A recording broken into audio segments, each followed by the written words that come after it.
نحمده ونصلي على رسوله الكريم اما بعد فاعوذ بالله من الشيطان الرجيم بسم الله الرحمن الرحيم رب اشرح لي صدري ويسر لي امري واحلل عقدة من لساني يفقهوا قولي. طہارت کا بیان. پانی کے احکام. کیونکہ پانی پاک کرنے والی چیز ہے تو ضروری ہے کہ یہ جانا جائے کہ کون سا پانی پاک کرتا ہے. نماز کے لیے وضو شرط ہے. وضو کے بغیر نماز قبول نہیں ہوتی. اسی طرح وضو کے لیے پانی کا پاک ہونا شرط ہے. حضرت ابو سعید خدری رضی اللہ عنہ فرماتے ہیں رسول اللہ صلی اللہ علیہ وسلم سے سوال کیا گیا کیا ہم بدع کے کنویں سے وضو کر سکتے ہیں؟ یہ ایسا کنواں ہے جس میں بدبودار اشیاء پھینکی جاتی. بدع کا کنواں ڈھلوان پر تھا اور بارش وغیرہ کا پانی ان چیزوں کو بہا کر کنویں میں لے جاتا. نبی صلی اللہ علیہ وسلم نے فرمایا الماء طہور لا ينجسه شیء. پانی پاک ہے اور اس میں دوسری چیزوں کو پاک کرنے کی صلاحیت ہے. اسے کوئی چیز ناپاک نہیں کرتی. یعنی پانی تو خود پاک کرنے والا ہے، پانی کو کوئی چیز ناپاک نہیں کرتی. تو اس کا معنی کیا ہے؟ آگے اس کی وضاحت دیکھیں گے. معلوم ہوا کہ کنویں کا پانی پاک ہے اگرچہ اس میں چھوٹی موٹی چیزیں ہوا سے اڑ کے پتے وغیرہ اور بعض بظاہر گندی نظر آنے والی چیزیں گر بھی جائیں تو بھی جب تک اس کا رنگ نہ بدلے، ذائقہ نہ بدلے، اس کی اسمیل نہ بدلے تو پانی پاک ہی رہتا ہے. صرف کسی چیز کے پانی میں گر جانے سے پانی ناپاک نہیں ہوتا. نبی صلی اللہ علیہ وسلم نے فرمایا دریائی اور سمندری پانی پاک کرنے والا یعنی بہتا پانی، اور اس کا مردار یعنی مچھلی حلال ہے.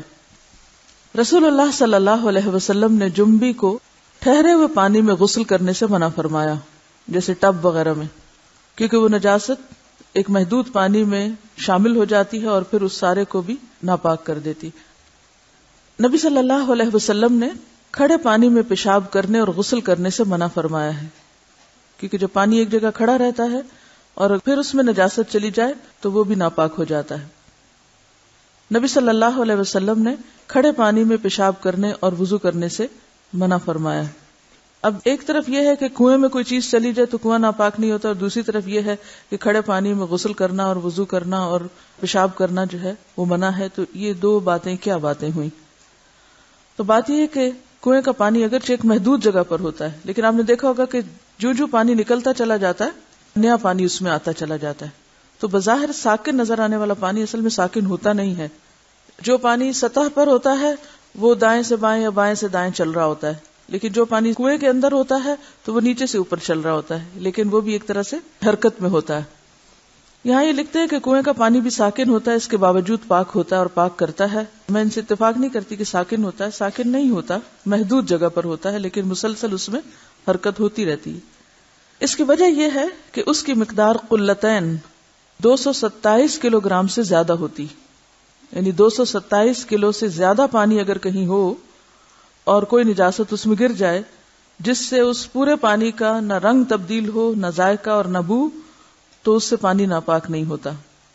لیکن اگر اس سے کم مقدار والے پانی میں اور پانی ایک جگہ ٹھہرا ہو یا کسی محدود جگہ پر ہو جیسے کنویں میں ہوتا ہے اور نجاست گر جائے تو اس سے ان تینوں چیزوں پہ فرق پڑ سکتا ہے، یہ تینوں میں سے کسی ایک چیز پر، لہذا اس سے پھر پاکی حاصل نہیں ہو سکتی.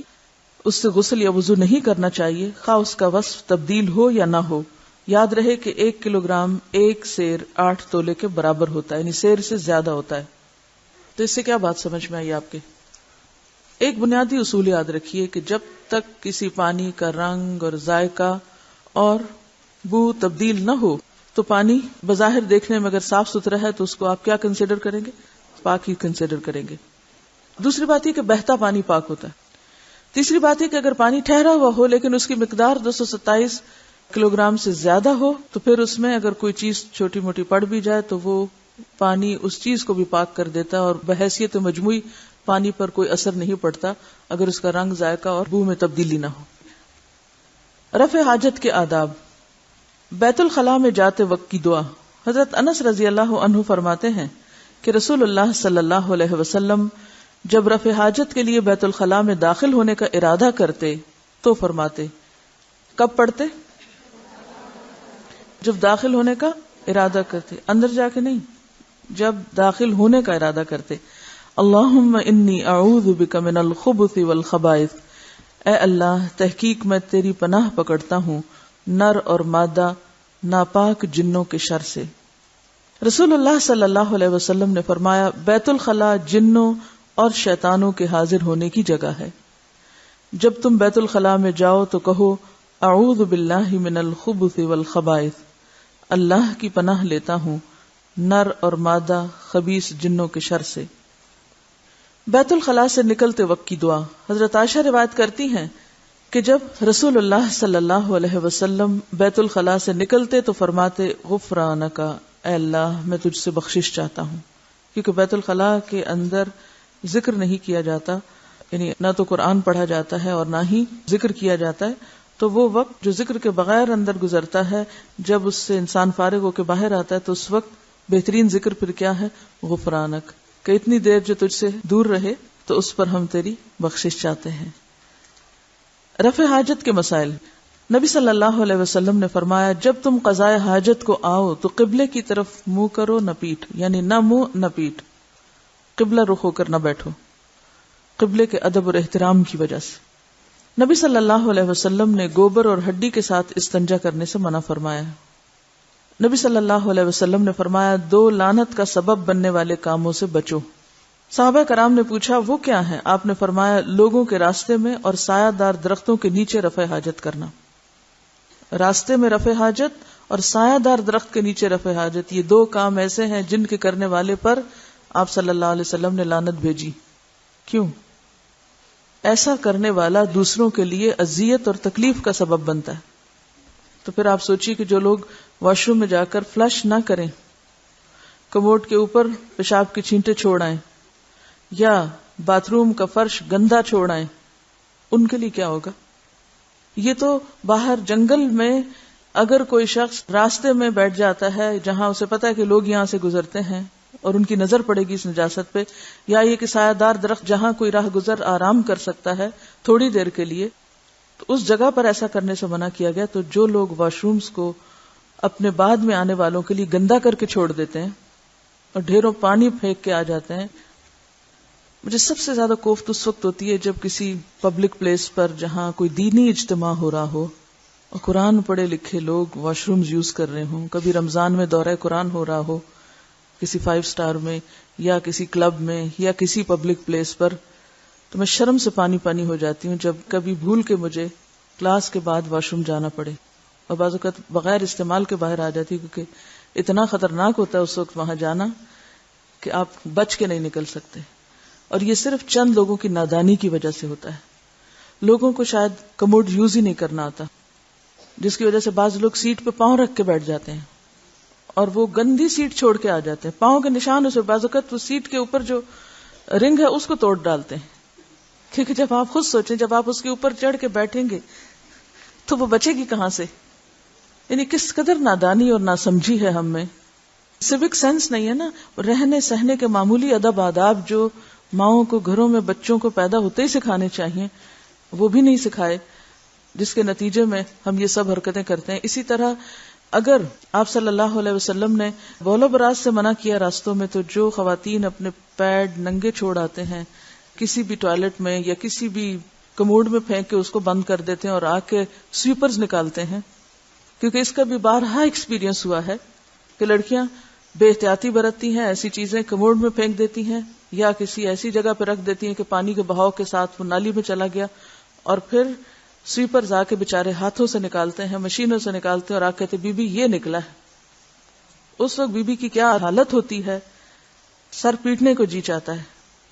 تو یہ سب کام ہم اپنے نادانی اور جہالت میں کرتے ہیں، تو رحمت کہاں سے آ سکتی ہے؟ آپ صلی اللہ علیہ وسلم تو ایسے لوگوں پہ لعنت فرما رہے ہیں. تو ہمیں تو زندگی گزارنے کی جو بالکل ابتدائی چیزیں ہیں وہ بھی نہیں پتا. ہم کس طرح کے مسلمان ہیں؟ طہارت تو نصف ایمان ہے. میں سمجھتی ہوں جانور بھی شاید اس طرح نہ کرتے، جیسی حرکتیں بعض اوقات انسان کرنے لگتے ہیں. اسی لیے تو پھر اسفل سافلین کہا گیا. تو بڑی بڑی کتابیں پڑھنے کو کوئی فائدہ نہیں اگر ہمارے دینی مدارس صاف نہیں، اور دین پڑھنے پڑھانے والے جہاں پر جائیں وہ واش روم کو صاف حالت میں چھوڑ کے نہ نکلیں کہ جو دوسرے کے لیے قابل استعمال ہو. ایکسٹرا کیئر کی ضرورت ہے کیونکہ بہت سخت حدیث ہے، بہت سخت. نبی صلی اللہ علیہ وسلم نے دائیں ہاتھ سے استنجا کرنے سے منع فرمایا. نبی صلی اللہ علیہ وسلم نے فرمایا جو کوئی پتھر سے استنجا کرے وہ طاق پتھر لے، یعنی 3 یا 5. اب یہ پتھر یا ڈھیلا یا اس طرح کی چیزیں کیوں یہاں ذکر کی گئی ہیں؟ کیونکہ آپ صلی اللہ علیہ وسلم کی تعلیم صرف شہر میں اور گھروں میں رہنے والے لوگوں کے لیے نہیں ہے، یہ ہر ایک کے لیے. اور بعض اوقات آپ گھروں میں ساری فیسلٹی رکھتے ہوئے بھی کبھی سفر پر ہوتے ہیں اور کسی ایسی جگہ پر آپ کو ضرورت پیش آ جاتی ہے کہ جہاں نہ قریب کوئی واش روم ہے، نہ کوئی ٹوائلٹ ہے، نہ پانی ہے، نہ کچھ ہے. تو آپ کو پتہ تو ہونا چاہیے کہ اب مجھے طہارت کیسے کرنی ہے اپنی، کیونکہ بعض اوقات جب لوگوں کو پتہ نہیں ہوتا تو وہ اہتمام بھی نہیں کرتے. پھر تو آپ صلی اللہ علیہ وسلم کی تعلیم بالکل نیچرل ہے، فطری ہے. اس لیے ان مسائل کو بھی اچھی طرح معلوم کر لینا چاہیے اگر کبھی روٹین سے ہٹ کر دوسرے طریقے پر صفائی کی ضرورت پیش آئے. آپ ٹوائلٹ پیپر بھی یوز کر سکتے ہیں، لیکن جو صفائی مٹی سے ہوتی ہے وہ خالی ٹوائلٹ پیپر سے نہیں ہو سکتی. لیکن جہاں مٹی نہ ہو، کیونکہ بعض جگہ ایسی ہوتی ہیں، مثلاً اگر آپ ویسٹ میں جائیں تو وہاں انہوں نے واش روم شاورز نہیں لگائے ہوتے کہ جس سے آپ اپنے آپ کو دھو سکیں. تو اس کا ایک طریقہ تو یہ ہو سکتا ہے کہ جیسے عام طور پہ جو وٹامنز وغیرہ کی چھوٹی چھوٹی شیشیاں ملتی ہیں نا جن کے اوپر ڈھکن بھی ہوتا ہے، تو ان کو آپ اپنے بیگ میں رکھ سکتے ہیں اور ٹشو سے صاف کر کے تو پانی بھی ساتھ تھوڑا سا استعمال کر لیں کہ جو پھر کموڈ سے باہر نہ گرے. کیونکہ یہ نان مسلمز پر بھی ایک بہت ہی برا امپریشن چھوڑنے والی بات ہوگی کہ آپ ٹوائلٹ سے نکلیں اور آپ کے بعد سیٹ کے اوپر یا سیٹ کے نیچے پانی گرا ہوا ہو، تو اس سے بھی آپ طہارت کر سکتے ہیں. لیکن اگر کبھی ایسا بھول جائے، یعنی اگر آپ چھوٹی سی شیشی بھی رکھ لیں نا بند ڈھکن کی، ہلکی سی پلاسٹک کی، تو کبھی مشکل. بعض لوگ ڈسپوزیبل بوتلیں لے لیتے ہیں، پانی پی لیا، بوتل لے لی اور بوتل ٹوائلٹ کے اندر ہی چھوڑ کے آ گئے. وہ بھی ایک بدنما نظارہ پیش کرتی. یا تو آپ اس کو کسی ایسی جگہ کسی ٹھکانے لگائیں کہ اس کی جو بظاہر لک ہے وہ خراب نہ ہو. تو یہ چھوٹے چھوٹے ایٹیکیٹس ہیں، مینرز ہیں جو آپ کے چلنے پھرنے کو، جو آپ کے رہن سہن کو، جو آپ کے عمل معاملے کو خوبصورت بناتے ہیں. اور یہ آپ کی چلتی پھرتی تبلیغ ہو جاتی ہے. وہاں آپ بیٹھ کے کتاب الطہارہ نہ بھی پڑھائیں تو آپ کے عمل سے لوگوں نے طہارت سیکھ لی. نبی صلی اللہ علیہ وسلم نے 3 ڈھیلوں سے استنجا کرنے کا حکم دیا. رسول اللہ صلی اللہ علیہ وسلم نے 3 ڈھیلوں سے کم کے ساتھ استنجا کرنے سے منع فرمایا کیونکہ اس سے پوری طرح نجاست صاف نہیں ہوتی. نبی صلی اللہ علیہ وسلم جب رفع حاجت کو جاتے تو اتنی دور جا کر بیٹھتے کہ کوئی آپ کو نہ دیکھ سکتا. آپ صلی اللہ علیہ وسلم پانی کے ساتھ استنجا فرماتے تھے. نبی صلی اللہ علیہ وسلم نے سوراخ میں پیشاب کرنے سے منع فرمایا کیونکہ وہ بھی کسی جانور کا مسکن ہو سکتا ہے، تو جانور کو اذیت دینا بھی تو درست نہیں. کیا آپ چاہیں گے آپ کے گھر میں کوئی نجاست پھینکے؟ تو آپ سوراخ میں اگر نجاست ڈال رہے ہیں تو اس کا مطلب کہ کسی جانور کے گھر میں نجاست ڈال رہے ہیں. ان کا بھی زمین پہ جینے کا حق ہے، اور یہ بھی ہو سکتا ہے کہ پلٹ کے وہ نکل کے پھر کاٹ لے آپ کو. حضرت عبداللہ بن عمر فرماتے ہیں کہ رسول اللہ صلی اللہ علیہ وسلم پیشاب کر رہے تھے کہ ایک آدمی نے آپ کو سلام کیا مگر آپ نے اس کا جواب نہ دیا. اس سے کیا پتہ چلتا ہے کہ رفع حاجت کی حالت میں باتیں کرنا منع ہے. اگر سلام منع ہے تو باقی باتیں بھی منع ہے. نبی صلی اللہ علیہ وسلم نے غسل خانے میں پیشاب کرنے سے منع فرمایا، یعنی غسل خانے کی زمین پر پیشاب کرنے سے منع فرمایا. کیوں؟ اس لیے کہ پھر اسی کے اوپر پانی اور پڑے گا اور زمین پہ چھینٹیں پلٹ کے آپ ہی کے اوپر آئیں گی اور آپ پاک ہونے کی بجائے ناپاک ہو کے نکلیں گے. اب دیکھیے کہ ایسے مقامات پر ہمیں کوئی انسان نہیں دیکھ رہا ہوتا، یہ ہمارا اور خدا کا معاملہ ہوتا ہے، اور ایسے مواقع پر ہی انسان کا اصل تقوی سامنے آتا ہے کہ وہ خود کو اور دوسروں کو ناپاکی سے کس طرح بچائے. حضرت ابو ہریرہ کہتے ہیں کہ نبی صلی اللہ علیہ وسلم بیت الخلاء گئے، ایک برتن میں پانی لایا گیا، آپ نے استنجا کیا، پھر ایک اور برتن میں پانی لایا گیا، آپ نے وضو کیا. اس سے کیا پتہ چلتا ہے کہ استنجا اور وضو کا برتن الگ الگ تھا. جس شخص کو رفع حاجت کی طلب ہو پہلے وہ حاجت سے فراغت پائے پھر نماز پڑھے. نبی صلی اللہ علیہ وسلم نے فرمایا جب کھانا موجود ہو یا حاجت شدید ہو انسان کی تو نماز نہیں ہوتی، یعنی اس وقت توجہ انسان کی یا تو کھانے پہ لگی ہوتی یا پھر اندر کی تکلیف پہ، تو ایسی صورت میں انسان کو نماز نہیں پڑھنی چاہیے کیونکہ پھر خشوع و خضوع حاصل نہیں ہو سکتا. بول و براز کے دباؤ کی حالت میں اگر نماز پڑھے گا تو نماز میں چین، خضوع اور اطمینان حاصل نہ ہوگا. اس لیے نبی صلی اللہ علیہ وسلم نے ان سے فراغت حاصل کرنے کو مقدم فرمایا. پیشاب کے چھینٹوں سے بچنے کی سخت تاکید. حضرت ابن عباس روایت کرتے ہیں کہ رسول اللہ صلی اللہ علیہ وسلم 2 قبروں کے پاس سے گزرے تو فرمایا ان دونوں قبر والوں کو عذاب ہو رہا ہے، اور باعث عذاب کوئی بڑی چیز نہیں، ان دونوں میں سے ایک پیشاب سے نہیں بچتا تھا اور دوسرا چغل خور تھا۔ چغل خور کون ہوتا ہے؟ لگائی بجائی کرنے والا، ادھر کی بات ادھر، ادھر کی ادھر، تاکہ لوگوں کے درمیان پھوٹی پڑی رہے اور دل ایک دوسرے سے میلے ہی رہیں۔ ان 2 باتوں کو ایک جگہ بیان کیا گیا، ایک ظاہری نجاست ہے اور ایک باطنی نجاست۔ تو چغل خوری بھی ایسے ہی ہے جیسے پیشاب کے چھینٹے اپنے اوپر لینا۔ پیشاب کی چھینٹوں سے تمہیں پھر بھی نفرت ہوتی ہے، لیکن چغل خوری جو اسی قسم کا ایک عمل ہے، اس سے ہمیں کوئی بھی عار نہیں ہوتا، اور ہم سب سمجھتے ہیں کہ ہم تو اصلاح کر رہے ہیں۔ اذا قیل لهم لا تفسدوا فی الارض قالوا انما نحن مصلحون، وہ چغل خوری کو اصلاح سمجھتے ہیں۔ تو پیشاب کے چھینٹوں سے بچنا بے حد ضروری ہے، اور اگر شک پڑ جائے تو پھر اس کو دھو لینا چاہیے۔ عام طور پر پکے فرش پہ، جیسے واش روم کے فرش پر بیٹھ کے پیشاب کیا جائے تو اس سے آپ بچ ہی نہیں سکتے چھینٹوں سے، وہاں بھی پڑیں گے۔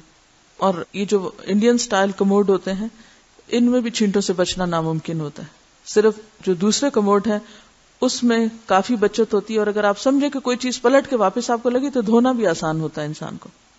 لیکن کوئی بھی کسی بھی ایسی جگہ پر بیٹھ کے پیشاب کرنا جس سے پورے واش روم میں یا دائیں بائیں پاؤں پہ یا کپڑوں پہ یا کسی بھی چیز پہ جہاں چھینٹے پڑے، یا بے احتیاطی سے بیٹھ جانا، کیونکہ جب کوئی چیز، جیسے آپ ایسی جگہ بیٹھے ہیں کہ جہاں سے پیشاب کسی وال سے ٹکرا رہا ہے، یعنی کموڈی کی وال سے ٹکرا رہا ہے، تو اس صورت میں پلٹ کے چھینٹے پڑنے کا امکان ہے، اور اگر آپ بیٹھنے میں احتیاط کرتے ہیں تو چھینٹوں سے بھی آپ بچ جائیں گے۔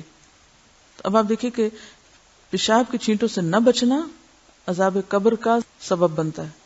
مجھے یاد ہے کہ جب میں نے ابھی ہوش نہیں سنبھالا تھا، بہت ہی چھوٹی تھی، تو میرے والد اس پر اتنی تاکید کرتے تھے کہ ٹائم مجھے لگتا تھا کہ واش روم جانا محال ہے، ایسا لگتا ہے جیسے میں خوف کا شکار ہو گئی ہوں کہ واش روم جاتے ہی سب سے پہلا خیال یہ ہوتا تھا کہ کپڑے بچے، پاؤں بچے، جوتا بچے، بچ کے بیٹھنا ہے، احتیاط کرنی، یعنی ایک دفعہ نہیں کئی دفعہ انہوں نے یہ بات سکھائی، اور اسی ریفرنس سے یہی حدیث بیان کر کے۔ اور یہ بات بہت اہم ہے کہ عموماً یہ عادتیں بچپن سے ہی، جسے کہتے ہیں نا کہ ماؤں کو یہ ٹریننگ دینی پڑتی، تو طہارت اور پاکیزگی اور صفائی کی جو عادت ہے، یہ جب تک بچپن سے انسان کے اندر راسخ نہ کی جائے، بڑے ہو کر پھر انسان کو جو غلط عادتیں پڑ جاتی ہیں تو پھر ان کا توڑ بہت مشکل ہو جاتا ہے۔ لیکن یہ نہیں کہ کوئی کام ناممکن ہے، مگر آپ سب مائیں ہیں یا آئندہ مستقبل کی مائیں ہیں، آپ سب کے اوپر یہ فرض عائد ہوتا ہے کہ اپنے بچوں کی واش روم ہیبٹس کو ضرور نوٹ کریں، کہ اگر کوئی بچہ ٹوائلٹ میں جا کے کموڈ صاف نہیں چھوڑتا، یا بعض لوگ پانی پھینک دیں گے مگر نجاست نہیں اترے گی، وہ کموڈ کے ساتھ ہی لگی رہے گی، اس پر بھی نظر رکھنے کی ضرورت ہے۔ کیونکہ ہم یہ کیوں سمجھتے ہیں کہ کوئی اور ہی آ کے تو اس کموڈ کو صاف کرے، ہماری نجاست کو، چاہے کوئی جمعدار یا سویپر ہی ہو، کیوں وہ برش اٹھائے اور صاف کرے، ہم خود کیوں نہ اسے کریں؟ تو اگر درخت کے نیچے نجاست چھوڑنا منع ہے تو کموڈ کے کناروں پر نجاست لگی چھوڑ کر باہر نکل آنا کہ کوئی اور برش لے کے اس کو صاف کرے، کیا یہ رحمت کا باعث ہوگا؟ تو ان معاملات میں احتیاط کی ضرورت ہے، بچپن سے ہی ٹریننگ کی ضرورت ہے۔ مجھے تو کبھی احساس نہیں ہوا کہ کموڈ سے نجاست لگی، اگر کموڈ صاف ہے تو نجاست کیوں لگے گی؟ اگر آپ سمجھیں کہ کہیں پلٹ کے کوئی چھینٹا واپس جسم کے کسی حصے کو لگا ہے تو دھو لیں۔ جب آپ استنجا کرتے ہیں تو سب کچھ دھل سکتا ہے۔ مجھے تو سب سے زیادہ سیف طریقہ لگتا ہے یہ، الا یہ کہ کچی زمین ہونی چاہیے، ورنہ پکے فرشوں کے اوپر تو آپ بچ ہی سکتے ہی نہیں چھینٹوں سے۔ اس حدیث سے معلوم ہوا کہ پیشاب کے چھینٹوں سے سخت پرہیز کرنا چاہیے۔ وہ لوگ جو پیشاب کرتے وقت چھینٹوں سے پرہیز نہیں کرتے، اپنے کپڑوں کو نہیں بچاتے، پیشاب کر کے پانی کی عدم موجودگی میں ٹشو، ٹاکی یعنی کپڑے کے پیس یا مٹی وغیرہ سے استنجا کیے بغیر فوراً اٹھ کھڑے ہوتے ہیں، ان کے پجامے، پتلون اور جسم وغیرہ پیشاب سے آلودہ ہو جاتے ہیں۔ اور خصوصاً بچوں کو جب ہم نہیں سکھاتے استنجا کرنا تو وہ یہ حرکت کرتے ہیں۔ تو انہیں معلوم ہونا چاہیے کہ پیشاب سے نہ بچنا باعث عذاب اور بڑا گناہ ہے۔ نجاستوں کی تطہیر کا بیان۔ ایک اعرابی نے مسجد میں پیشاب کر دیا، لوگ اس کے پیچھے پڑ گئے۔ رسول اللہ صلی اللہ علیہ وسلم نے انہیں فرمایا، دعوہ وحریقوا علی بولہ سجلا من ماء، اسے چھوڑ دو اور جگہ کو پاک کرنے کے لیے اس کے پیشاب پر پانی کا ڈول بہا دو. پھر آپ نے اس کو بلا کے فرمایا مسجدیں پیشاب اور گندگی کے لیے نہیں بلکہ اللہ کے ذکر، نماز اور قرآن پڑھنے کے لیے ہوتی ہیں. یعنی ایک طرف صحابہ کو کہا کہ تم اس پہ پانی بہا دو، یعنی عمل سے اس کو تعلیم دو، نہ کہ ڈانٹ ڈپٹ کے، اور دوسری طرف اس کو بلا کے پیار سے سمجھا دیا کہ دیکھو مسجدیں نجاست کے لیے نہیں ہوتی. حیض آلود کپڑا. حضرت اسماء بنت ابی بکر فرماتی ہیں کہ ایک عورت نے رسول اللہ صلی اللہ علیہ وسلم سے پوچھا کہ جس کپڑے کو حیض کا خون لگ جائے تو کیا کرے؟ آپ نے فرمایا اسے چٹکیوں سے مل کر پانی سے دھو ڈالنا چاہیے، پھر اس میں نماز ادا کر لی جائے. یعنی صابن سے دھونا ضروری نہیں بلکہ اس کو پانی سے پاک کر لینا بھی کافی ہو سکتا ہے، کیونکہ ہر جگہ تو صابن اویلیبل نہیں ہوتا. اور چٹکیوں سے مل کر یعنی باریک طریقے سے صفائی کی جائے کہ کوئی داغ وغیرہ نہ رہے، یہ مراد ہے. منی کا دھونا. حضرت عائشہ فرماتی ہیں کہ میں رسول اللہ صلی اللہ علیہ وسلم کے کپڑے سے منی کو دھو ڈالتی تھی اور آپ اس کپڑے میں نماز پڑھنے تشریف لے جاتے تھے اور دھونے کا نشان کپڑے پر ہوتا تھا. یعنی اگر کوئی ایسا ایک ہی کپڑا ہے اور اس پر ایسی کوئی نجاست لگی اور اس کو دھو لیا گیا اور اگر کپڑا گیلا ہی ہے سوکھا نہیں تو بھی اس کپڑے میں پھر نماز ہو جاتی. شیرخوار بچے کا پیشاب. حضرت ام قیس اپنے چھوٹے شیرخوار بچے کو جو کھانا نہیں کھاتا تھا رسول اللہ صلی اللہ علیہ وسلم کے پاس لائیں. آپ نے اسے اپنی گود میں بٹھایا، بچے نے آپ کے کپڑے پر پیشاب کر دیا تو آپ نے پانی منگوا کر کپڑے پہ چھینٹے مارے اور اسے دھویا نہیں. یعنی وہ بچہ جو ابھی کوئی بھی سالڈ نہیں لیتا پہلے 3 مہینے میں، اور لڑکا ہے اس کا پیشاب اڑ کے دور تک چلا گیا تو وہ ساری جگہ کو دھونا بھی مشکل ہوتا ہے. تو ایسی صورت میں اگر اس کے اوپر سپرنکل کر دیا جائے ہلکا ہلکا تو اس سے طہارت کی فیلنگ آ جائے گی. لڑکی کا پیشاب جو ہے وہ اس سے برعکس ایک جگہ پر اکٹھا ہوتا ہے تو اس جگہ کو دھونے کے لیے کہا گیا. لیکن لڑکا ہو یا لڑکی جب سالڈز لینا شروع کر دیں تو اس کے بعد ان کا پیشاب بھی اس طرح نہیں صاف ہوتا بلکہ اس کو بھی پراپر طریقے سے دھو کر صاف کرنا پڑے گا. لبابہ بنت حارث روایت کرتی ہیں کہ حسین بن علی رضی اللہ عنہ نے رسول اللہ صلی اللہ علیہ وسلم کی گود میں پیشاب کر دیا جو ابھی شیرخوار ہی تھے. میں نے عرض کیا کوئی اور کپڑا پہن لیں اور تہبند مجھے دے دیں تاکہ میں اسے دھو دوں. تو آپ نے فرمایا لڑکی کا پیشاب دھویا جاتا ہے، لڑکے کے پیشاب پر چھینٹے مارے جاتے ہیں کیونکہ وہ دور تک سپرنکل ہو جاتا ہے، ایک طرح سے سپریڈ ہو جاتا ہے. تو اس لیے اس کا دھونا جو ہے وہ ضروری نہیں کیونکہ نجاست بکھر جاتی ہے یا تھوڑی رہ جاتی ہے. جبکہ لڑکی کا پیشاب ایک جگہ ہوتا ہے تو وہ ساری نجاست ایک ہی جگہ اکٹھی ہو کے یعنی کنسنٹریٹ ہو جاتی ہے تو اس کو دھونا ضروری ہے. نجاست آلود جوتا. حضرت ابو سعید رضی اللہ عنہ روایت کرتے ہیں کہ رسول اللہ صلی اللہ علیہ وسلم نے فرمایا جب تم میں سے کوئی مسجد آئے تو وہ دیکھ لے اگر جوتوں میں گندگی لگی ہو تو زمین پر رگڑنے کے بعد ان میں نماز پڑھے. یعنی جوتوں کو صاف کرنے کے لیے زمین پہ رگڑنا بھی کافی ہوگا. کتے کا جوتا. حضرت عبداللہ بن مغفل سے روایت ہے کہ رسول اللہ صلی اللہ علیہ وسلم نے فرمایا اگر کتا کسی برتن میں پانی وغیرہ پی لے تو برتن کو 7 بار پانی سے دھو ڈالے اور پہلی بار مٹی سے مانجے کیونکہ مٹی پاک کرنے والی چیز ہے، اس کے جرمز وغیرہ کو صاف کر دے گی، اسٹرلائز کر دے گی. مردار کا چمڑا یعنی جیسے بکری وغیرہ مر جائے. حضرت بریرہ رضی اللہ عنہا کی بکری مر گئی. نبی صلی اللہ علیہ وسلم اس کے پاس سے گزرے اور پوچھا کہ تم نے اس کا چمڑا اتار کر رنگ کیوں نہیں کر لیا تاکہ اس سے فائدہ اٹھاتے. لوگوں نے کہا وہ تو مردار ہے. آپ نے فرمایا اس کا صرف کھانا حرام ہے، یعنی چمڑا حرام نہیں ہے، اس کو رنگ کے اسٹرلائز کر کے استعمال کیا جا سکتا ہے. ام المومنین سودا رضی اللہ عنہا نے فرمایا کہ ہماری بکری مر گئی، ہم نے اس کے چمڑے کو رنگ کر مشک بنا لی، واٹر بیگ، پھر ہم اس میں نبیز یعنی کھجور کا مشروب ڈالتے رہے یہاں تک کہ وہ پرانی ہو گئی. یعنی مردار بکری کی کھال جب ایک دفعہ صاف کر لی جائے، اسٹرلائز کر لی جائے، پاک کر لی جائے تو اس کے بعد اس میں پانی بھرنا، اس کی مشک بنانا یا اس میں کھانے کی کوئی چیز ڈال کے رکھنا یہ سب جائز ہے. رسول اللہ صلی اللہ علیہ وسلم نے مردہ بکری کا چمڑا اتار کر استعمال کرنے کا حکم دیا اور فرمایا مردار کا چمڑا دباغت دینے یعنی مسالے کے ساتھ رنگنے یعنی کیمیکلی اس کو کلر کرنے سے پاک ہو جاتا ہے. یعنی کیمیکل پروسیس سے گزارنا ضروری ہے اس کا تاکہ اچھی طرح جرمز ختم ہو جائیں.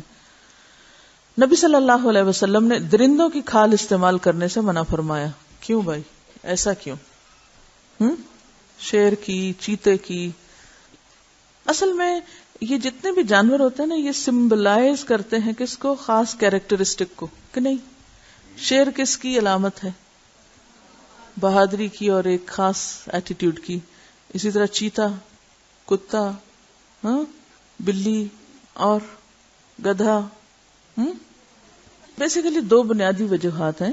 ایک تو یہ کہ انسان جس قسم کا لباس پہنتا ہے یا جو چیز دیکھتا ہے بار بار، اس کی جو ریفلیکشن ہوتی ہے اس کے مائنڈ میں، یا اس کا جو ایک فیلنگ یا ایک احساس اس کے اندر ڈیولپ ہوتا ہے، وہ اس کے تابع ہوتا ہے جو کچھ اس کے ماحول میں ہوتا ہے. تو ان کھالوں کی جو رنگت ہے یا شکل ہے یا ڈیزائن ہے، اور یہ تمام چیزیں براہ راست انسانی شخصیت پر اثر انداز ہوتی ہیں. انسان جس کی صحبت میں رہتا ہے، جس کی قربت میں رہتا ہے، اس کا رنگ اس پہ ضرور چڑھتا ہے. انسان کا لباس انسان پر ضرور اثر انداز ہوتا ہے. جیسے نماز استسقاء میں کیا کہا گیا کہ کپڑے پرانے پہن کے جائیں. دوسری بات یہ کہ یہ جتنے بھی جنگلی جانور ہیں موسٹلی ان میں سے ایک محدود تعداد میں زمین پر، اور ان کی اپنی ایک ضرورت ہے. اللہ تعالیٰ نے خاص مقاصد کے لیے ان کو پیدا کیا ہے. وہ ہمارے کاروباری یا تجارتی مقاصد کے لیے نہیں زمین میں بھیجے گئے. اگر ہم ان کی کھالوں سے اپنی ضروریات زندگی پورا کرنا شروع کریں تو نتیجہ کیا ہوگا؟ بہت سی نسلیں ایکسٹنٹ ہو جائیں گی، ختم ہو جائیں گی، ناپید ہو جائیں گی. اور جیسا کہ آپ دیکھتے ہیں کہ ہو رہا ہے. اور اس سے کیا ہوگا؟ زمین پر جو اللہ تعالیٰ نے ایک بیلنس قائم کیا ہوا ہے اس ورلڈ لائف میں، وہ متاثر ہوگا. اس سائیکل میں اگر کوئی ایک چیز بھی ناپید ہوتی ہے تو گیپ آ جائے گا، فطرت کے نظام میں خلل ہوگا. اسی لیے قرآن میں کیا فرمایا گیا؟ الرحمن علم القرآن خلق الانسان علمہ البیان الشمس والقمر بحسبان والنجم والشجر یسجدان والسماء رفعها ووضع الميزان الا تطغوا في الميزان واقیموا الوزن بالقسط ولا تخسروا الميزان. یہ جو تین آیتیں ہیں تینوں میں میزان کا لفظ آ رہا ہے. ٹھیک ہے، اللہ نے سب کچھ پیدا کیا، وضع المیزان، میزان قائم کیا، یعنی سب میں بیلنس قائم کیا. اور پھر انسانوں کو کیا کہا کہ اللہ تطغوا فی المیزان، اس میزان میں خلل مت ڈالنا، اس نظام فطرت کو تباہ نہ کرنا. اور پھر وَأَقِيمُوا الْوَزْنَ بِالْقِسْطِ وَلَا تُخْسِرُوا الْمِيزَانَ، میزان میں کمی نہ کرنا. تو یہ میزان جو ہے اس کا قائم کرنا بے حد ضروری ہے، صرف اپنی ذاتی زندگی کی حد تک نہیں بلکہ نیچرل لائف کے بارے میں بھی. اسی لیے بہت سی ایسی تعلیمات ملیں گی جس سے خود بخود ان تمام چیزوں کا تحفظ یا پروٹیکشن سامنے آتی ہے جو اللہ تعالیٰ نے ہمیں بتائی. یہ کہہ رہی ہے کہ ویسٹ میں جب ویمن لب یعنی عورتوں کی آزادی کی تحریکیں چلائی گئیں تو خاص طور پر اس چیز کو انکریج کیا گیا کہ وہ ایسے ڈریسز پہنے کہ جن کے اوپر چیتا پرنٹ ہو، یعنی چیتے کی سکن جیسا پرنٹ ہو یا اور اسی طرح کے پرنٹ ہو، تاکہ وہ اپنے آپ کو سپریسڈ یا مظلوم یا مسکین نہ سمجھیں بلکہ مضبوط، طاقتور اور بہادر قرار پائیں، یعنی چیتے کی کھال جیسے کپڑے پہن کے. تو اب آپ دیکھیں کہ اس طرح کے رنگ اور پرنٹ بہت دفعہ شاید آپ نے بھی پہنا ہو، اور خصوصاً کوٹ وغیرہ میں آپ نے دیکھا ہوگا یہ پرنٹ بہت ہوتا ہے، بلینکٹس وغیرہ کے اوپر بھی. تو اب بہت سے لوگ اس کو استعمال کرتے ہیں مگر اس کے پیچھے جو روح ہے یا جو مقصد ہے وہ نہیں جانتے. لیکن ایک بات یاد رکھیے کہ صرف شیر کی کھال پہننے سے کوئی شیر نہیں بن سکتا جب تک آپ شیر پیدا نہ ہو. جو چیز خود استعمال کریں گے وہ چیز جب پاک ہو گئی تو اس کو بیچ بھی سکتے ہیں. ٹھیک ہے نا، مردہ بکری تو نہیں بیچیں گے آپ، لیکن آپ کھال اتار کے اس کو صاف کر کے محنت کریں گے نا اس پر، تو پھر اس کی حیت تبدیل ہو گئی. اب جس چیز کا استعمال جائز ہے اس کا پھر بیچنا بھی جائز ہو جائے گا. کہتے ہیں کہ کراکوڈائل سکن اور سنیک سکن کے جو جوتے اور پرس وغیرہ بنتے ہیں تو یہ بھی ظاہر ہے کہ صرف کپڑوں کی بات نہیں ہے، ان کا استعمال منع ہے. ان کو جینے دیں ہم نا، سٹف کر کے لگا لیتے ہیں. مجھے سمجھ نہیں آتی کہ گھر کو جنگل کیوں بناتے ہیں. فطری طبیعت گوارا نہیں کرتی ایسے وائلڈ اینیملز کو گھر میں رکھنا. اللہ تعالیٰ نے جنگلی جانوروں کے بھی حقوق پروٹیکٹ کیے ہیں. جب ایسے جانوروں کو شکار کیا جاتا ہے تو اس وقت ان کو بہت ٹارچر بھی کیا جاتا ہے بعض اوقات اصل حالت میں سکن لینے کے لیے، ورنہ تو اگر آپ دور سے کچھ ماریں گے یا کچھ تو سکن کٹ جائے گی، پٹ جائے گی، وہ مقصد پوری طرح حاصل نہیں ہوگا. بہرحال بات پھر وہیں پر آ جاتی ہے کہ اللہ کے ہر کام میں مصلحت ہے، ہر حکم کے پیچھے کوئی حکمت ہے. ہمارے لیے کیا حکم ہے؟ سمینا و اطانا. بلی کا جوٹا، رسول اللہ صلی اللہ علیہ وسلم نے فرمایا بلی کا جوٹا پاک ہے سونے چاندی کے برتن میں کھانا. حضرت ام سلمہ روایت کرتی ہیں کہ رسول اللہ صلی اللہ علیہ وسلم نے فرمایا جو شخص سونے چاندی کے برتنوں میں کھاتا پیتا ہے وہ اپنے پیٹ میں دوزخ کی آگ جمع کرتا ہے. خاص طور پہ چاندی کے جو کٹورے اور چاندی کے گلاس، اور بعضوں کا سونے کو تو نہیں ہوتے لیکن چاندی کے وہ نسل در نسل جہیز میں نشانیوں کے طور پر آگے سے آگے دیے جاتے ہیں. اسی طرح گولڈ کوٹڈ سپونز وغیرہ بھی بہت عام ہو گئی ہیں، اور سپونز کیا کراکری کے اوپر آپ نے دیکھا ہوگا گولڈ پلیٹنگ یعنی کنارے وغیرہ بھی ہیں. تو ایسی چیزوں سے حد الوسع بچنا چاہیے. اگرچہ وہ پورا گولڈ نہیں ہے لیکن ایون کچھ حصہ تو گولڈ کا ہے نا، اگر وہ اصلی گولڈ ہے. وآخر دعوانا ان الحمد للہ رب العالمین. سبحانک اللہم وبحمدک نشہد ان لا الہ الا انت نستغفرک ونتوب الیک.